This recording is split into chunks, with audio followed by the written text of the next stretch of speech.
Yeah, we only have a couple of minutes left. Fabio left also because he had to take a plane. But maybe we can take some questions from the audience, some urgent questions, things that you did not agree with, for instance, things that you want to challenge. Yes, in the back. But can you please take a microphone and also state your name and your organization? Hi, so it's Richard Torbett. I'm Chief Economist at FBA, the Pharmaceutical Industry Association based in Brussels. Three really excellent and rich presentations again. I have a question, a comment for you, Professor Annemans, if I may. I did want to comment about robotic nurses, but I'll prevent myself from that. I wanted to ask about the use and potential limitations of cost-effectiveness analysis.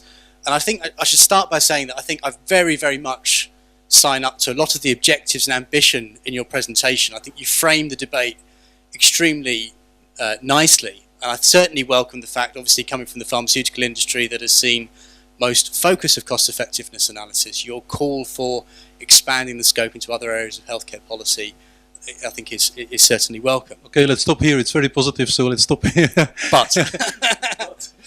But as an economist, I get slightly nervous about simple frameworks that are kind of presented as a magic solution to resource allocation problems. And I think the worry that I have, I'm persuaded as an economist that in healthcare there are plenty of market failures, so to speak, that really warrant some, and I certainly subscribe to evidence-based policy, and I think interventionist government behaviour to try and get to more efficient outcomes.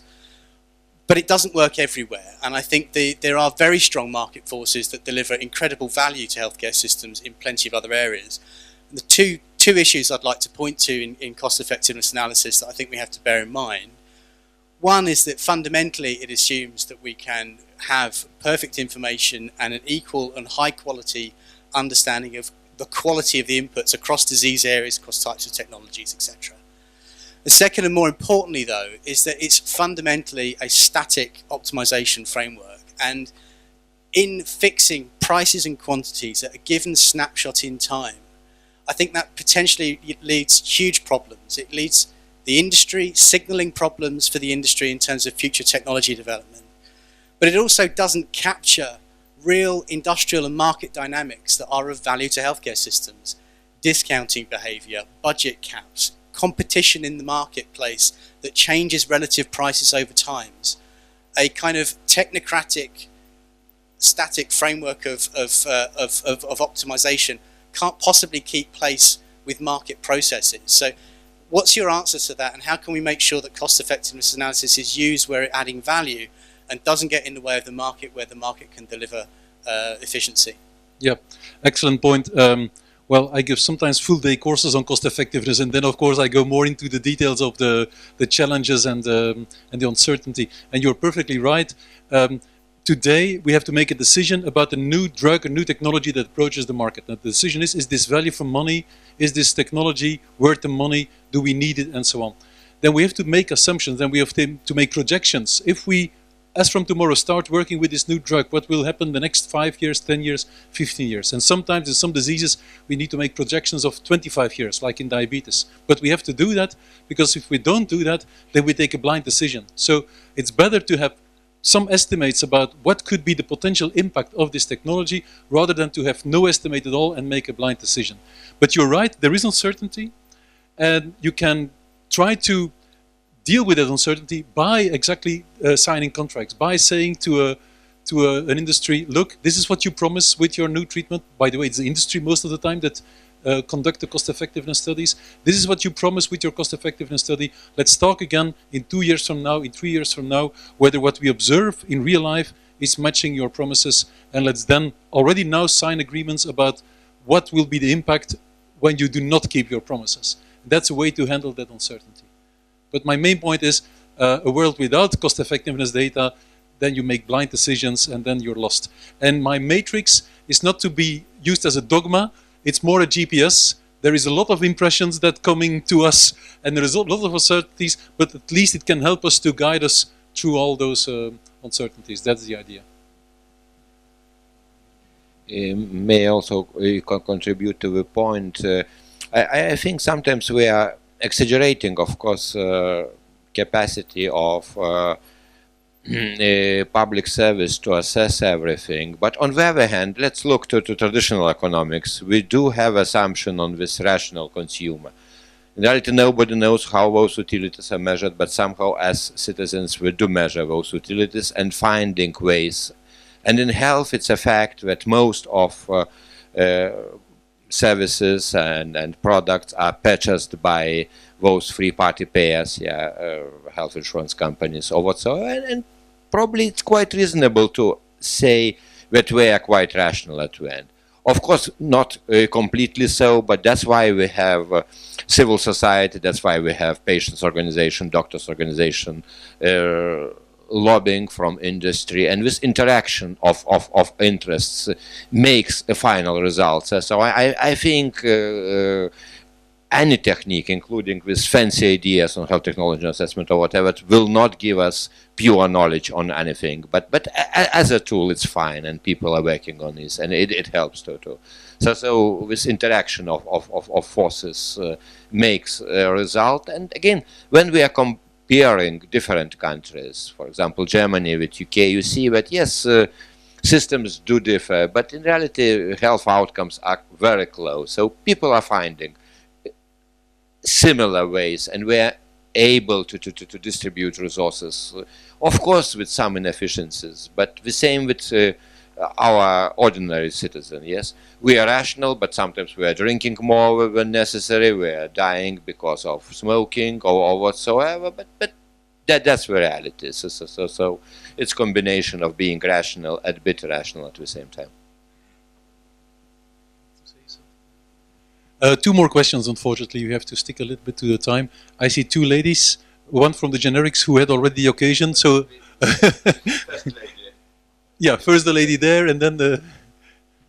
My name is Zefi Bostitsano. I'm coming from Greece, representing pharmaceutical industry, scientific and market access director. I just have a question, and I just put our thoughts, concerning the issue you referred extensively, health expenditure linking by 1% of GDP. My question, and something that I would like to put on the table for discussion, for further discussion, what about the poor and small countries which are running just right now a very deep recession like my country? And unfortunately, there might be some other countries in the future. How safe could it be, the reference of the health expenditure to 1% of GDP, provided that the GDP is continuously reduced?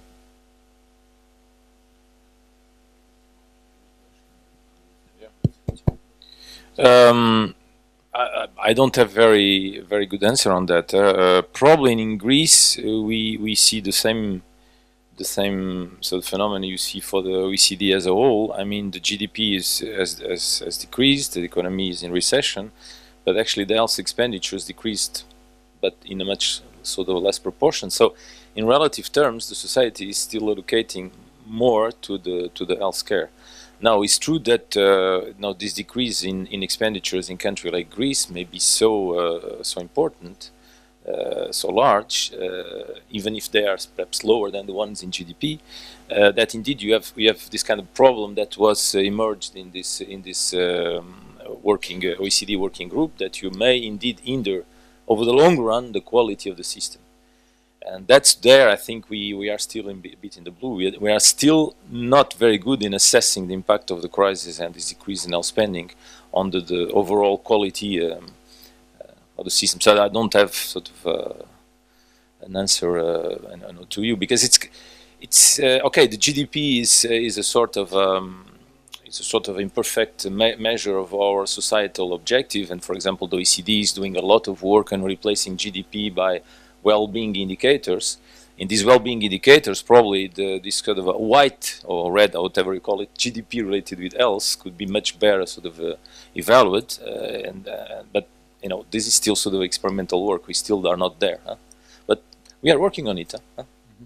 and of course we cannot give an answer in a couple of minutes now, but I see two important ways forward. That is, in any country in Europe there is still a lot of waste, and the estimates about waste are between 5 and 30%. And by waste I mean fraud or unnecessary care and so on. So the big challenge is to identify that first and tackle it.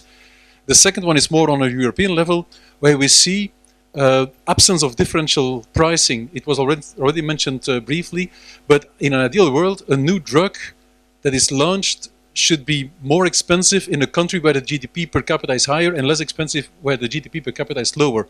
But then we face, of course, a lot of European issues like free trade and like reference pricing and so on. And I would recommend to listen tomorrow to Jo de Kok's presentation from Belgium, who will try to propose a system to introduce differential pricing. And I know there's a lot of drawbacks and a lot of discussion, but I think it's one of the ways forward to tackle the problem that you mentioned. And just, I would like to raise a question to my colleagues, because from our presentations, looks like that in long term, health is facing very bright future. No, health professionals, yes, expenditures will grow and will grow exponentially, and the sector will have 16% of GDP or maybe 30% of GDP. For future ministers of health, it's fine because they will become major ministers, yeah, because half of economy is under their, let us say, supervision. But do we have other projections not so optimistic, just to be not so happy and maybe more concentrated? Because this makes us to relax. Yeah, everything will go fine, and this short recession will be finished soon, and we will again grow. So do you have any how to say, warnings, yeah, to health professionals, not just this bright future of constant growth? Perhaps the people on the health side are relaxed, but the people on the other side, on the Ministry of Finance, are not relaxed at all. And this, this is precisely the purpose of putting these two sort of communities around the table. I think the main question that it's emerging in the different aspects is really this idea of directing the technical progress in such a way that you are able to select the innovations that really make a sort of a gain in terms, for example, of the health status, that for which we can make sort of an evaluation of the impact on welfare. And that is something that is tricky, because of course when you try to direct the technical progress, you may also reduce the incentives for the technical progress. Innovation is extremely complex sort of phenomena, and if you look at the innovation on the other sectors, you tend actually to promote or put in place all kinds of policies that let actually this experimentation going on. So in the other sectors, you do exactly the opposite. You want this experimentation to going on because of this experimentation, some of these innovations will have a very strong social value. And on the health sector, we are saying that we want to orient this technical progress, and that's maybe a sort of a contradiction law. Now, as the system is designed up to, currently, it's true that because of the insurance system, you have the impression that all kind of innovation is validated ex post by the system, and that cannot go on like that. But of course, I refer to Bengt's presentation today.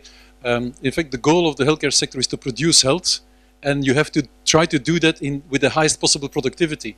And if you can show that investing in producing healthy life years leads to an increase in the economy, and that increase in the economy leads to extra taxes, so the tax people then will be happy because the money is coming back. If you can show that, then you're right. Then you have the two parties, the health sector and the tax guys, on the same field. I think that is the challenge. There are already some data, but we need data that really show that improving healthy life expectancy leads to economic growth, and then in turn helps us, all of us. Yeah, but if I may just a point, is that, but then for that to happen, is the point that you raised, you really needed to change the parameters of the pension system and also the labor market, because otherwise, that these improvements in the health status are much more important at sort of older ages than perhaps at the younger ages. And so you are investing a lot on health, and you're putting all these people out of the labor market. That will never deliver growth and productivity. Never. No, of course. But so that is a question of coherence that is very important. In an ideal world, the Prime Minister must be the Minister of Health, and then he can overlook all the things that you need to think of all the health determinants. I'm not joking. The Prime Minister you should be the Prime Minister, in fact, and then you should have an overlook of all the things that you need to do. We promised to give the last question to the lady from the Yes, generics. thank you. My name is Isabel Klinert from the European Generic Medicines Association, and thank you very much for the enlightening presentations. I have a question, especially also to Mr. Martin. And when you are calculating the residual on healthcare expenditure, so you refer to policies. Basically, I don't understand how they can increase the healthcare expenditure, because for me, if I look now into the healthcare sector, all the policies are actually cost containment policies to reform the healthcare system. So we're talking about price cuts, we're talking about clawback, tendering, and all the rest. So I think we're very good in making these cost containment policies, but on the other hand, we lack on competitive policies that really give us a sustainable healthcare system. So I don't know if you also differentiate between these two policies that are right now in place when seeing. And second, also when you speak about price and probably that increases the healthcare expenditure, I'm not sure if we can speak about price for pharmaceuticals in general, because again, I think we need to differentiate. Generic medicines on average cost 19 cents in the EU on average. So I don't think these are really the ones that increase the healthcare expenditure in that sense, and have to be differentiated in that case. Okay, thank you. On the link between residual and policy, I said that the policies have an inflation on the residual. Now this relation can be reducing the residual, increasing the residual. So in some countries, for example, we have a very low residual precisely because there are cost containment policies put in place. In the 70s, a lot of policies tended to increase this residual because there are policies that tended to increase the coverage of the healthcare system, so that sort of a positive impact on expenditures. On the 90s was exactly the opposite. But I'm just saying, policies have an impact on the residual, right? It can be positive or negative. Now, on the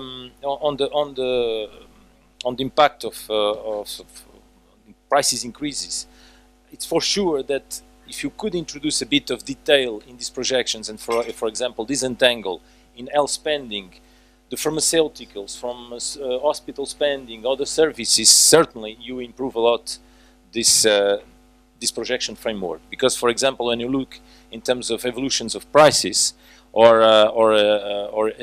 pressures in terms of spending, for example, if you take a country like the US, the main pressure in terms of prices and spending came from hospital, not from the pharmaceutical industry. That's something that perhaps in further versions of these projections we'll be able to disentangle different components of our spending that for sure will increase the reliability of these calculations, because even in terms of how these cost curves, the relation between age and health expenditures per capita, these cost curves are also different according to the type of expenditure. And the way they actually move over time is also different according to the type of expenditure. So we are taking here really an average view of the sector, but it benefits certainly from sort of a more detailed information. That I agree with you. So, dear colleagues, that's the end of our evening session, and thank you for the patience, staying so long and so concentrated on the topic. Now we have finished today. Tomorrow we'll have quite difficult day, and according to timetable we will have conference reception at 7 o'clock. Bit unclear. Do we have someone from organizers to provide logistical details where and how we will travel to this nice place called Merchants Club? Again, bit unclear why we are for Merchants Club, but anyway. So thanks for everyone. but